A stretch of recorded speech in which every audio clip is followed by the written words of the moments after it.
Everyone, Radhe Radhe. तो कैसे हैं आप सभी लोग? आई होप सभी अच्छे होंगे, स्वस्थ होंगे और मस्त भी होंगे। और मैं भी बहुत अच्छी हूँ। और अभी इधर गर्मी इतनी ज़्यादा बढ़ गई है, 2 दिन से थोड़ी बहुत बारिश हो रही है लेकिन गर्मी ना बहुत ज़्यादा है। इसलिए मैंने ना ये ग्रीन नेट मंगाई है। सच में बहुत ही धूप से राहत होती है। मतलब ये समझ लीजिए 50% आपको धूप से राहत मिलेगी।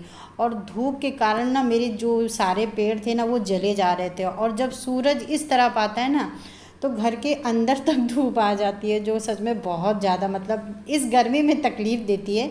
इसलिए मैंने ना ये ग्रीन नेट डाल दिया है। और सच में मतलब एक यही एक इकलौता ऐसा हल है जो आपको धूप से बचाता है और पेड़ों को भी बचाता है और धूप को थोड़ी कम भी कर देता है। और मैंने ना दोनों तरफ इस तरह से खुला छोड़ रखा है, जिससे जब हवा अच्छी खासी चलती है और बहुत अच्छी खासी आती भी है अंदर, तो अब बस मैंने इसको इसीलिए डाल दिया है। और जब मौसम ठीक होता है तो इसको हटा देती हूँ। मतलब मैंने परमानेंट इसको फिक्स नहीं कर रखा है, जब जैसा होता है मैं वैसा करती हूँ। लेकिन दोपहर में मैं वही करीब 11 बजे के करीब डाल देती हूँ। और उसके बाद में मैं शाम को 5 बजे 6 बजे जैसे भी सूरज थोड़ा सा डाउन होता है तो मैं फिर इसको हटा देती हूँ। और फिर पूरी रात हटा रहता है, फिर अर्ली मॉर्निंग में इसको फिर ऐसे ही डाल देती हूँ 11-12 के करीब। और ये है गंगा जल। जब इसको हम लेकर आए थे तब बहुत ढेर सारा था, अब कम हो गया है तो इसको बड़े डब्बे से उठा के मैं बोतलों में भर रही हूँ ताकि ये अच्छे से मैं रख सकूँ।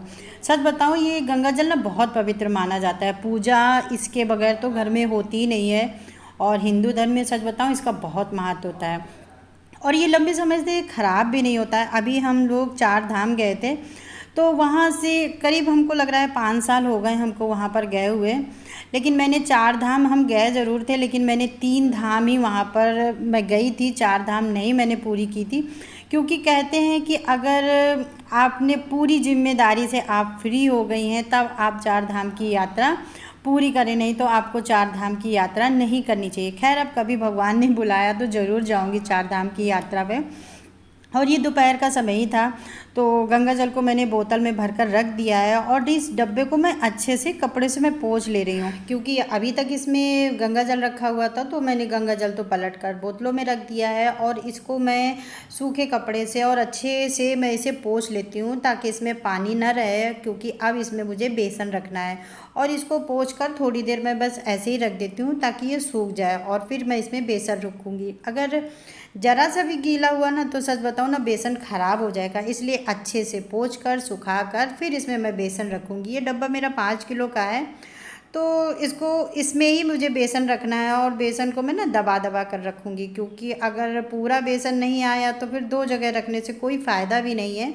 और दोपहर में ना बस मेरा बस यही काम रहता है, कुछ ना कुछ मैं करती रहती हूँ। और घर पर अभी गेहूँ भी आया है तो उसे भी रखना है। ये काम ना घर पर दोपहर में ही होते हैं, तो बस ऐसे ही घर के काम होते रहते हैं। जब फुर्सत हुई तब कर लिया, और फुर्सत के पल ढूंढे तो सच बताऊं कभी नहीं मिलते हैं। खुद ही फुर्सत के पल निकालने पड़ते हैं, जो हम घर पर रहने वाली ना गृहिणी बहुत अच्छे से जानती है कि कैसे निकालना है फुर्सत के पल।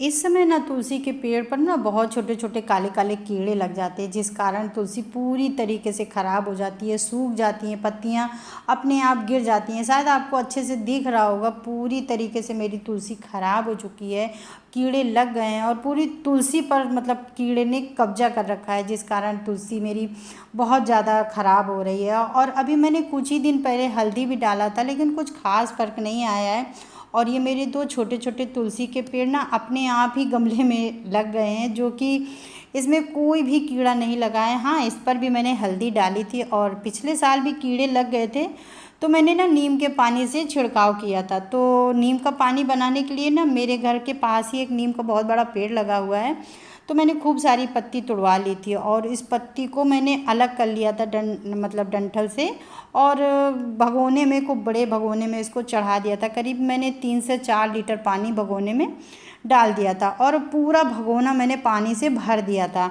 एक बार इस पानी को बनाने के बाद में करीब 4 से 5 दिन मुझे रोज़ ही सुबह शाम दोपहर तीनों चारों टाइम डालना है और इसे ना अच्छे से पका लेंगे। और नीम का पानी का अर्क ना बिल्कुल अच्छे से उतर आता है। 10 से 15 मिनट इसको मैंने पकाया था, फिर ठंडा होने के बाद में इसको चलनी से मैंने छान दिया था और थोड़ी देर मैंने इसको ऐसे ही रख दिया है। देखो नीम का अर्क पानी में कितने अच्छे से आ गया है, मतलब पूरा पानी ही हरा हो गया है।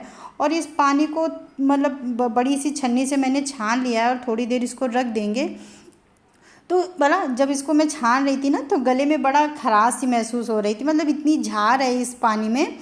तो इसको थोड़ी देर मैंने बस इसको ऐसे ही रख दिया है। और मैंने ये मनी प्लांट भी किचन से एक डंठल तोड़ के मिट्टी में लगा दिया है, जिससे कि ये भी अच्छे से लग गया है। घर में पड़ी हुई कोई भी बोतल हो तो मेरे पास ये पड़ी हुई थी तो मैंने इसमें नीम का पानी भर लिया है और अच्छे से मैं स्प्रे करूँगी। और भगवान को तुलसी का भोग भी लगता है, तो इस कारण इसमें कोई केमिकल तो हम डाल नहीं सकते, इसलिए हमें नीम का पानी बहुत अच्छा ऑप्शन लगता है, जिससे कीड़े भी मर जाते हैं और फिर से हरी भरी हो जाती हैं। कहते हैं कि घर पर तुलसी महारानी तो ज़रूर से होनी चाहिए, क्योंकि हमारे हिंदू धर्म में तुलसी हर घर में होती है और होनी भी चाहिए। जिन घरों में ठाकुर जी की सेवा होती है, हमारे लड्डू गोपाल की सेवा होती है, उन घरों में तो तुलसी ज़रूर से होती है, क्योंकि हमारे ठाकुर जी को तुलसी का भोग लगाना रहता है। तुलसी की माला बनाकर भी आप ठाकुर जी को पहना सकती हैं, जो कि ठाकुर जी को अति प्रिय है। और तुलसी को बिना मतलब तो किसी काम के बगैर बार बार नहीं छूना चाहिए। एकादशी हो गई, द्वादशी हो गई, संडे हो गया, या तुलसी को पानी नहीं देना चाहिए, ऐसा कुछ भी नहीं है। आप रोज़ तुलसी महारानी को जल दे सकती हैं। और तुलसी की पत्ती का यूज़ ना सिर्फ आप भगवान की सेवा के लिए ही कीजिए। और ज़्यादा तेज़ धूप अगर पड़ रही है ना तो पत्ते सच में बताऊँ ख़राब हो जाती हैं। मेरे साथ तो वही हो रहा है इस समय, और वो गिर भी जाते हैं। और तुलसी एक ऐसी जगह रखें जहाँ लिमिटेड धूप आती हो। तो हमारे यहाँ तो इस समय बहुत ज़्यादा धूप आ रही है, तो मैंने वो ग्रीन नेट वाली जो उस पर ना वो मैंने डाल रखी है। और तुलसी जो एक गमला है ना, तो आप तुलसी एक गमले में न लगाएं, आप तुलसी 2 से 3 गमले में लगाएं, कि यदि अगर एक तुलसी में ख़राब हो जाती हैं या कीड़ा लग जाता है तो कभी ना आपको पूजा में कोई कमी ना आए, कोई प्रॉब्लम ना आए। तो तुलसी को आप 2 से 3 गमलों में ज़रूर से लगाएं। और सुबह रोज़ आप जल देने के बाद में 4 बार परिक्रमा ज़रूर करनी चाहिए। और रोज़ तुलसी महारानी की आरती करें। शाम को तुलसी के पास एक दीपक तो ज़रूर से जलाना चाहिए। और तुलसी के पौधे को आप एक साधारण सा पौधा तो बिल्कुल भी ना समझें, वो भगवान कृष्ण को अति प्रिय हैं। और तुलसी महारानी की अच्छे से सेवा करेंगे तभी तो ना हम कृष्ण भक्ति का आशीर्वाद हमें देंगी और हमें भगवान धाम लौटने में भी मदद करेंगी। और मैंने नीम के पानी को बहुत अच्छे से तुलसी के ऊपर स्प्रे कर दिया है और ये एक ही दिन में इसका असर दिखता है। मतलब दूसरे दिन से मुझे काफ़ी हद तक कीड़े गायब से दिखते हैं, मतलब बिल्कुल नहीं दिखते हैं।